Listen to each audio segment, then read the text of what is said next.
Man, that has been quite a 48 hours for the stable. I'm done here in Kentucky now. Had a great day today. We'll talk about that in a second. Had a chance to catch up and finally check out where we're staying. Back there is the barn area. You don't realize how big this place is until you're here. They have the slot casino, and once in a while I like to play like blackjack or something, but I'm not a real big slot guy. I don't think I've played slots twice in my life, maybe once in my life. And I just don't get a big rise out of it. So this particular casino here doesn't have a whole lot to offer me, but that's fine.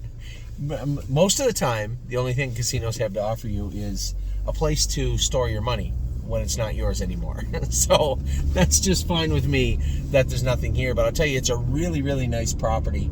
You don't realize how big it is until you get here. You have the hotel and casino way over here. Then you drive around and there's this giant equestrian barn, and it is big. And then you have an equally big barn that houses all the horses that are stabled on site, and there's quite a few of them also.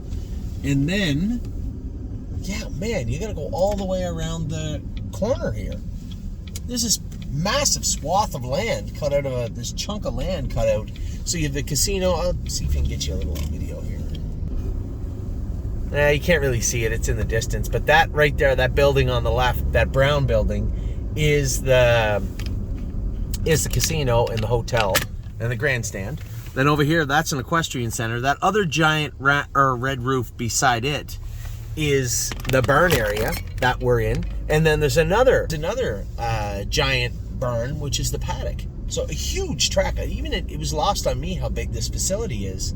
And it's nice, but it's kind of weird because you're in the middle of nowhere, right? You just kind of show up and you're at Oak Grove. So, I shouldn't say that. There's a little bit of a town over here, I guess.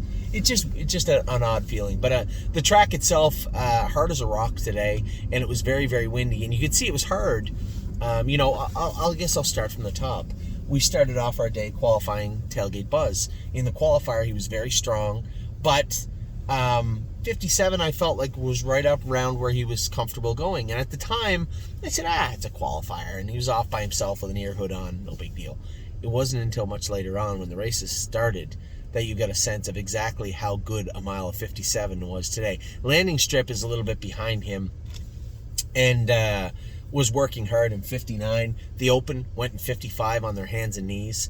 The big race with the big 4-year-olds went in 54 and 1. They're 51, 52 trotters.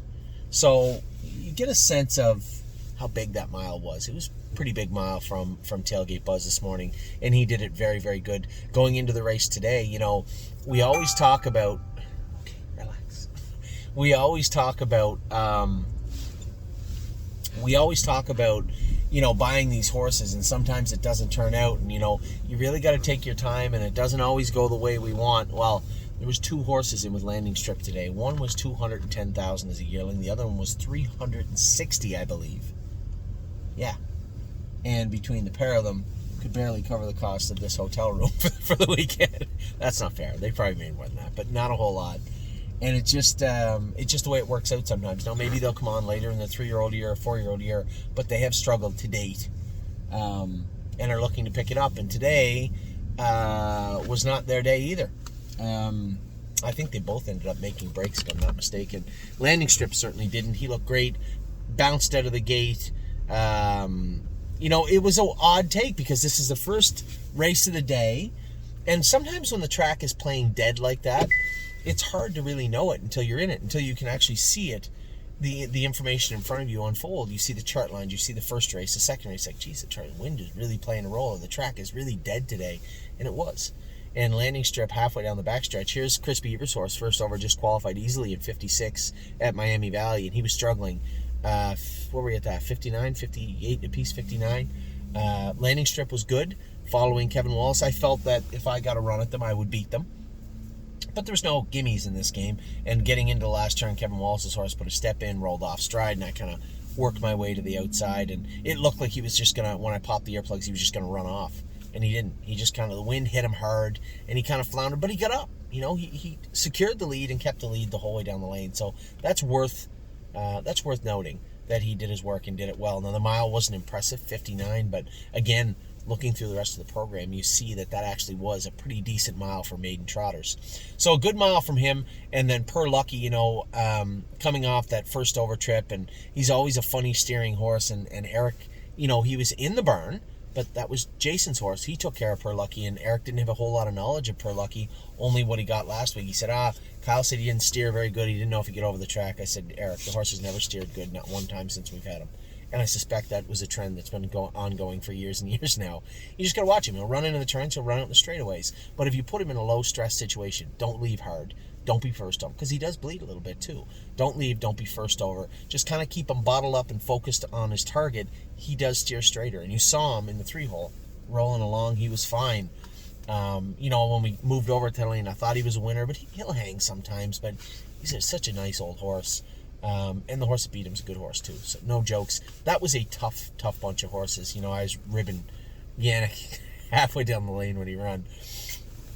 That's just, I was just teasing him. He said, you got to keep them trotting to the wire. Rule number 1. You guys know what rule number 1 was.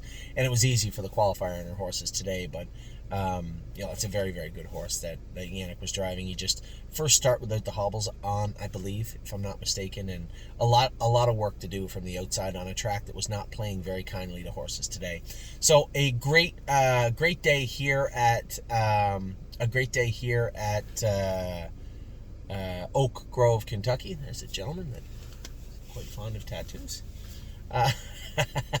A great day here in Kentucky for us. We had a great qualifier from Tailgate Buzz, a good race from Landing Strip, and a good race from Per Lucky. Now I got to watch Red Overbach race great today. They did right by him too. Kept him bottled up, and he was charging at the wire. In fact, not many times I can say, regardless of the time, and again, that track wasn't playing that well today. Very windy there. Looked like it was muddy there also. I was talking to Scotty after Cutie Cumber's race. We'll talk about her in a minute. And he said that, the track was not good and it was very, very windy. And I think it was George Knapp driving Red Overbach, kind of put him in a good spot and waited to the lane. He was charging at the wire, drove him great, and it looks like Megan's got him under control. So that's good, because that was a horse we didn't really know where to put him, right? Do we leave him in Ontario and hope? Do we move him to the Meadows? Do we take him to Kentucky? The Poconos looks like that race today was a good start for that horse. So I'm glad to see that. A great job by Megan and George. And then Cutie Cumber also. A few flecks of blood seen last week. And I know that Megan was trying just to, get her healthy, get her over a little bit of sickness she was going through, and see if she would be all right this week. After all the races we've seen and all the scopes we've seen, when they're at the start of their 3-year-old season and there's a little bit of blood there, it doesn't generally dissipate. You can manage it, mitigate it, hopefully, but it's a tough one. So, sure enough, today she raced well. Scotty said he still had the snake cord on him. I said, she's a funny horse. When you take that, so for those of you who don't know, the snake cord is literally 2 rings with either a wire with a rubber around it or plastic around it, or a rope snake cord. I think she has a rope one on. It would be much like just that yellow braided rope that you see with 2 rings, and it goes around their jaw and hooks on. So it's just a little added tension. If they start to get hot, when you pull on them, it's just a little added tension on their jaw, just to get them to settle down and behave. We use a lot of snake cords. Not a lot of stables or horse people do. We do use a lot of them, and Cutie Cumber's used to them. But she's a funny horse in the sense that she almost goes to the other side. She almost gets too quiet with it on. And I told Scott last week, you want to race her from off the pace, that's fine.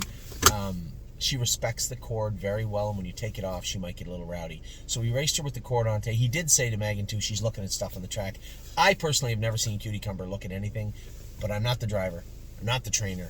And if Scott Zeron wants a shadow roll on her, I don't care. Put the shadow roll on her.